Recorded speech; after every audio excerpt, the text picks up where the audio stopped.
If you're involved in a hit-and-run accident where the at-fault driver drives off before the police come to make a report, you may still have legal recourse. David Greene from the injury law firm of Greene and Phillips here to shed some light on what to do. David, good to see you. Nice to see you. So what can a driver legally do once they're involved in a hit-and-run type accident? You know, this happens in Mobile all the time. People hit folks, they run off, people are injured, and folks maybe don't have insurance, and that may be why they're leaving, or maybe they have a warrant on them or something of that nature. But it's very important to understand if someone hits you and they leave the scene, you may have a claim against your own insurance through your underinsured or your uninsured motorist coverage that you have on your policy. Okay, so we talked about that a couple weeks ago, just kind of a brief refresher on what exactly that is. Well, uninsured motorist is simply a coverage that you have on your policy that will cover you if someone leaves the scene or if someone doesn't have insurance who strikes you. So if you're going along and someone hits you, they don't have any coverage, and they actually stay at the scene, and you're injured,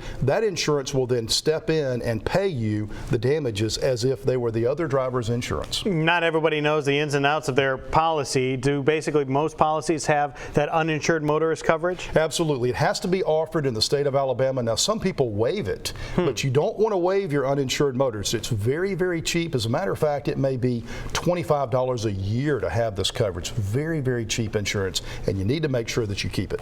One other term we've heard about is a phantom vehicle accident. What is that? Well, a phantom vehicle would simply be a vehicle that disappears. And so they hit you and they run off or run you off the road and cause an injury, and then they leave the scene. So for a phantom vehicle type case, you definitely want to have uninsured motorist. Okay, so you're talking to your insurance company, you've just suffered a phantom vehicle accident. What do you tell them?